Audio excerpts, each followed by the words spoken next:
YouTube channel के माध्यम से आपको बहुत तरीके की जानकारियां मिलती रहती हैं। बहुत सारे ऐसे ज्ञान प्राप्त होते हैं जो अभी तक जिन जानकारियों से आप अनभिज्ञ थे, आप वंचित थे। इसी क्रम में आज मैं आपको बताने जा रहा हूं कि जब भी आपको शव यात्रा दिखे तो आपको क्या करना चाहिए, और शव यात्रा दिखने पर अगर आप इस तरीके के कृत्य करते हैं तो आपकी हर प्रकार की मनोकामनाएं पूर्ण होती हैं। जन्म और मृत्यु दो ऐसे अध्याय हैं जो एक दूसरे के पूर्ण रूप से निर्भर होते हैं, और कुछ सत्य हो न हो, लेकिन जीवन के ये दो पड़ाव अटल परिस्थितियां हैं जिन्हें किसी भी रूप में टाला नहीं जा सकता। जिसने जन्म लिया है उसकी मृत्यु निश्चित है, और मृत्यु के बाद आत्मा का पुनः जन्म लेना भी उतना ही कटु सत्य है। हिंदू शास्त्रों के अनुसार मनुष्य जीवन में 16 संस्कारों का वर्णन किया गया है, जिनमें जन्म से लेकर के अंत्येष्टि तक हर पड़ाव शामिल है। अंत्येष्टि यह जीवन का आखिरी पड़ाव होता है, इसलिए इसे अंतिम संस्कार भी कहा जाता है। शव को अग्नि तत्व को समर्पित करने से पहले भी विभिन्न प्रकार के संस्कार निभाए जाते हैं। आज हम आपको मृत्यु के बाद से लेकर के शव के अंतिम संस्कार तक निभाए जाने वाले नियमों के विषय में जानकारी देने जा रहे हैं।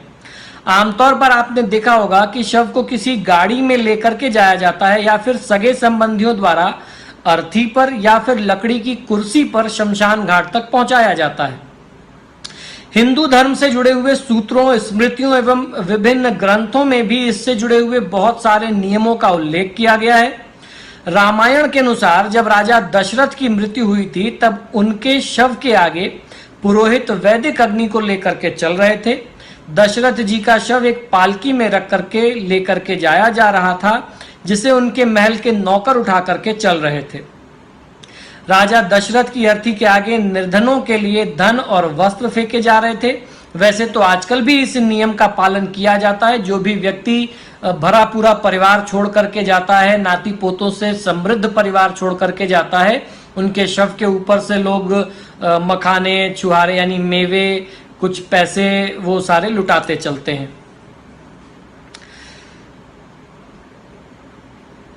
पहले के दौर में इन नियमों को पूरी तन्मयता के साथ निभाया जाता था। जिस वर्ण के व्यक्ति का निधन हुआ है, उसकी अर्थी को कंधा देने का अधिकार भी उसी वर्ण के व्यक्ति को होता था। ब्रह्मचारी व्यक्ति यानी जिसका विवाह नहीं हुआ हो, ब्रह्मचारी व्यक्ति ना तो अपने वर्ण के किसी व्यक्ति की अर्थी को उठा सकता था, और ना ही किसी अन्य वर्ण की व्यक्ति की अर्थी को। वो केवल अपने माता पिता और अपने गुरु की अर्थी को ही कंधा दे सकता था। अगर वह इनमें से किसी भी व्यक्ति के शव को हाथ लगाता है तो उसका ब्रह्मचर्य खंडित माना जाता है। ये नियम आज भी लागू किया जाता है।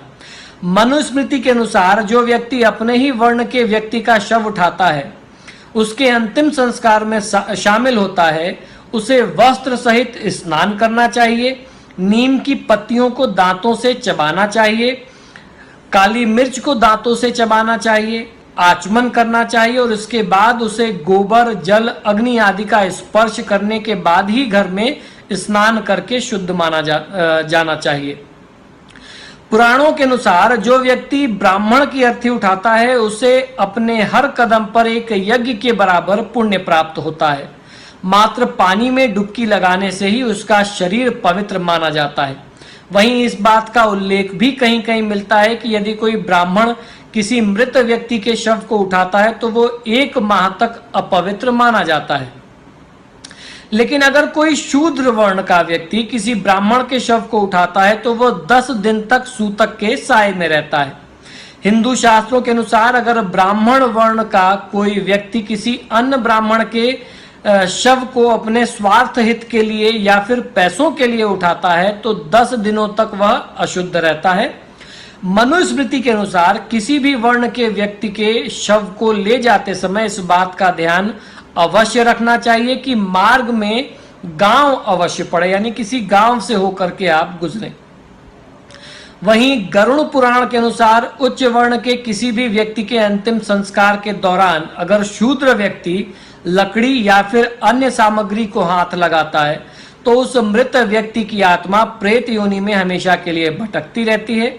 भगवत गीता में भगवान कृष्ण ने इस बात का उल्लेख किया है कि मृत्यु एक ऐसा सत्य है जिसे लाख कोशिश करने के बाद भी टाला नहीं जा सकता।